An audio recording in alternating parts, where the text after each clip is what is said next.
Election تو کئی سالوں سے کھیلتے ہی آ رہے ہیں، کبھی کوئی پارٹی برسے اقتدار آتی ہے اور کبھی کوئی پارٹی برسے اقتدار آتی ہے، تو الیکشن تو ہوتے رہیں گے، لیکن عوام کہاں کھڑی ہے، عوام کو ریلیف کیسے ملے گا، اس پر جو ہے وہ سوچنے والی بات ہے۔ یہ سیاسی جماعتیں کر سکتی ہیں، یہ عمران خان صاحب کر سکتے ہیں، اور یہ جو باقی سیاسی اکابرین ہیں وہ کر سکتے ہیں۔ دوسرا اہم سوال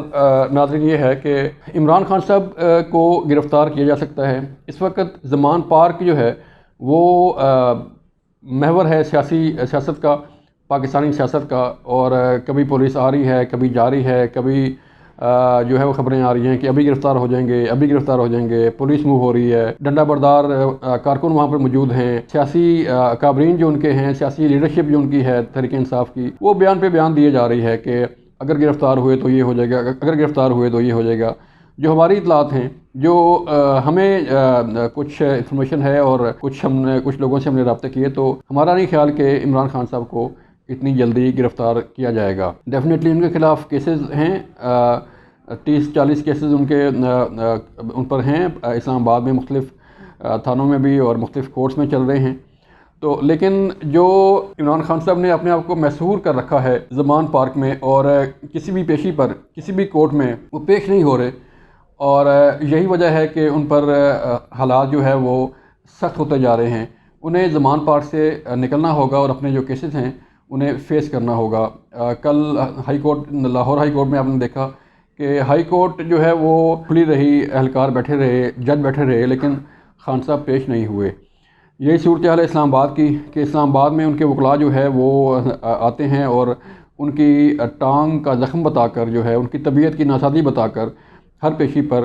وقت لے لیا جاتا ہے اور استثناء حاصل کر لیا جاتا ہے۔ لیکن اب آہستہ آہستہ ظاہری بات ہے، کورٹس جو بار بار ٹائم دے رہی ہیں، جو بار بار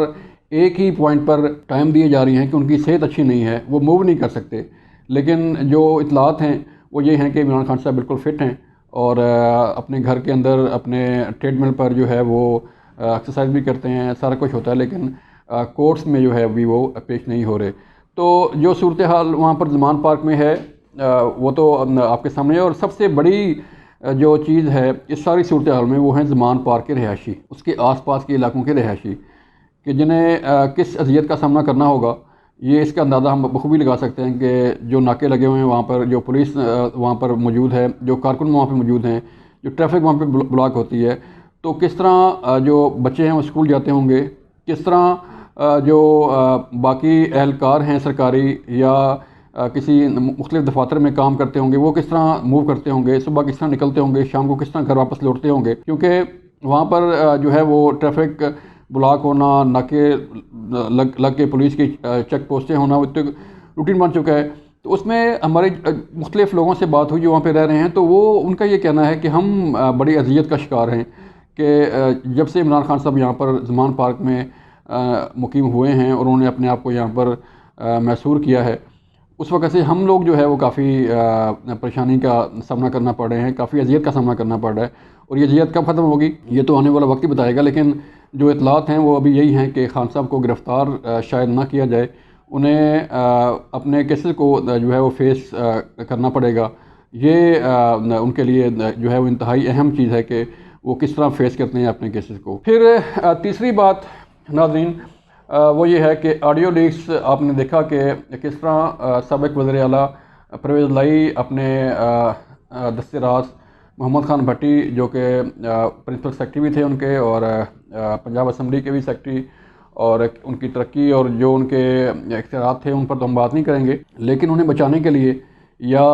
ان کے کیسز پر اثر انداز ہونے کے لیے ان کی جو آڈیو لیکس آئی ہیں وہ آپ کے سامنے ہیں۔ اور ہماری اطلاعات یہ ہیں کہ ایک آڈیو لیکس کا بازار اور آڈیو اور ویڈیو لیکس کا بازار جو ہے وہ گرم ہونے جا رہا ہے آئندہ چند دنوں میں۔ اطلاعات یہی آ رہی ہیں کہ بڑے بڑے اس میں لوگوں کے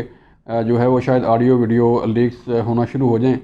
اور یہ کون کر رہا ہے، اس کے پیچھے کون ہے؟ ڈیفینیٹلی اس کے پیچھے کوئی اور نہیں ہوگا، اس کے پیچھے وہی لوگ ہیں جن کا آپس میں جو ہے وہ سیاسی تعلقات کی خرابی جو ہے وہ ذاتی دشمنیوں میں بدل چکی ہے، اور سیاست کی بجائے جو ہے وہ ذاتی دشمنیاں اب جو ہے وہ نبھائی جا رہی ہیں، ذاتی دشمنیاں بنا کر جو ہے وہ لوگوں کو ملائن کیا جا رہا ہے، اور اس میں سب سے بڑا جو لوزر ہے، سب سے زیادہ جس کو نقصان ہو رہا ہے اس لڑائی میں، وہ ہے پاکستان، وہ ہے پاکستانی عوام، کہ ایک عام شہری کو کس اذیت کا سامنا کرنا پڑ رہا ہے اس لڑائی میں، اور ملک خدا داد پاکستان کو اس سیاست میں، اس سیاسی گند میں جو ہے وہ کتنا نقصان اٹھانا پڑ رہا ہے، اس کا اندازہ جو ہے وہ شاید نہ عمران خان صاحب لگا رہے ہیں، نہ باقی سیاسی جماعتیں لگا رہی ہیں، اور نہ ہی کوئی اور کچھ سوچ رہا ہے کہ اس تمام تر لڑائی میں، جہاں پر جو ہے وہ اپنی ذاتی لڑائی کو، اپنی سیاسی لڑائی کو، اپنی سیاسی دشمنی کو جو ہے وہ سب سے پہلے رکھا جا رہا ہے، سب سے پہلے اہمیت دی جا رہی ہے، اس پہ نہ تو پاکستان کہیں کھڑا ہے، نہ اس ملک کی عوام کہیں کھڑی ہے، اور نہ ہی کوئی عوام کو ریلیف دینے کے لیے کوئی چیز ایسی ہے کہ کوئی کسی بات پہ اکٹھا ہوا جائے، کسی بات پہ جو ہے وہ اکٹھے ہو کے بات کی جائے کہ سیاسی لڑائیاں جو ہیں وہ ہوتی رہیں گی، الیکشن ہوتے رہیں گے، لیکن سب سے پہلے عوام جو ہے وہ اس کا سوچنا چاہیے، سب سے پہلے پاکستان کا جو ہے سوچنا چاہیے۔ شاید یہ سوال عوام کی طرف سے بھی ہے اور پاکستان کی طرف سے بھی ہے، اور یہ کویسچن کیونکہ عمران خان صاحب کے لیے بھی ہے، یہ کویسچن وزیر اعظم شہباز شریف صاحب کے لیے بھی ہے، یہ کویسچن میاں نواز شریف صاحب کے لیے بھی ہے، اور یہ سوال آصف علی زرداری صاحب کے لیے بھی ہے، مولانا فضل الرحمان صاحب کے لیے بھی ہے، اور جتنی بھی سیاسی جماعتیں ہیں، عوام صرف ایک ہی سوال کرتی ہے کہ اس ملک کا کیا بنے گا، اس عوام کا کیا بنے گا۔ اپنا خیال رکھیے گا، اللہ حافظ۔